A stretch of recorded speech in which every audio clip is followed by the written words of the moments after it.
ஸ்டவ்வை பற்ற வச்சுட்டு ஸ்டவ் மேலே ஒரு கடாய் வச்சுருக்கேன். கடாயில் எண்ணெய் சேர்த்துக்கிறேன். எண்ணெய் நல்லா சூடு ஏறினதும் கடுகு கொஞ்சம் சேர்த்துக்கிறேன்.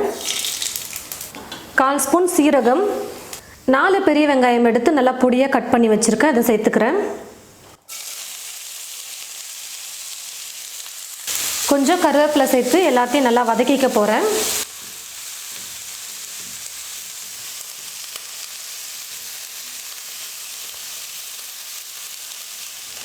வெங்காயம் பார்த்தீங்கன்னா நல்லா வதங்கி இந்த மாதிரி கொஞ்சம் லைட்டாக ப்ரௌன் கலரில் வர வரைக்கும் வதக்கணும்.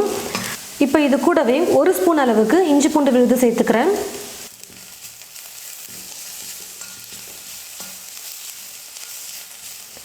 இஞ்சி பூண்டு விழுது சேர்த்து 1 நிமிஷம் நல்லா வதக்குனதுக்கப்புறமா தக்காளி சேர்த்துக்க போகிறேன்.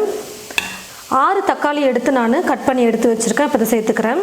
தக்காளி நல்லா வெந்து கூழ் மாதிரி நல்லா மசிஞ்சு வரணும், அந்த அளவுக்கு நல்லா வதக்கிக்கலாம்.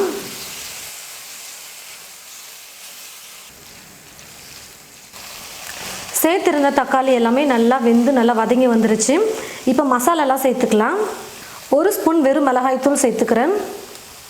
1/2 ஸ்பூன் மல்லித்தூள், 1/2 ஸ்பூன் கரம் மசாலா, 1/4 ஸ்பூன் மஞ்சள் தூள், உப்பு தேவையான அளவுக்கு சேர்த்துக்கிறேன். மசாலாலாம் சேர்த்துட்டு 1 நிமிஷத்துக்கு நல்லா வதக்கணும்.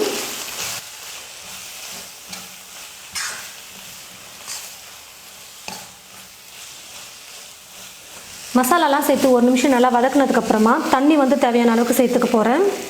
நான் இப்போ சப்பாத்திக்கு தக்காளி தொக்கு செய்ய போகிறேன், அதனால் கொஞ்சம் கெட்டியாக செஞ்சுக்கிறேன். நம்ம சேர்த்து இருக்கிற மசாலோடைய பச்சை மணமெல்லாம் போயிட்டு நல்லா கொதிச்சு வரத்துக்குள்ளே இன்னும் கொஞ்சம் நல்லா கெட்டியாக வர ஆரம்பிக்கும். ஒரு மூடி போட்டு மூடிடலாம். ஒரு 5 நிமிஷத்துக்கு நல்லா கொதிக்கட்டும். பாருங்கள் ஃப்ரெண்ட்ஸ், நான் தீ ஃபுல்லாக வச்சுட்டு ஒரு 5 நிமிஷம் குக் பண்ணிக்கிட்டேன்.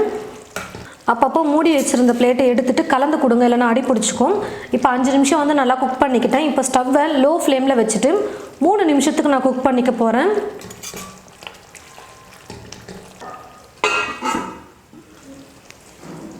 பாருங்கள் ஃப்ரெண்ட்ஸ், 3 நிமிஷத்துக்கு ஸ்டவ்வை லோ ஃப்ளேமில் வச்சுட்டு குக் பண்ணிக்கிட்டேன்.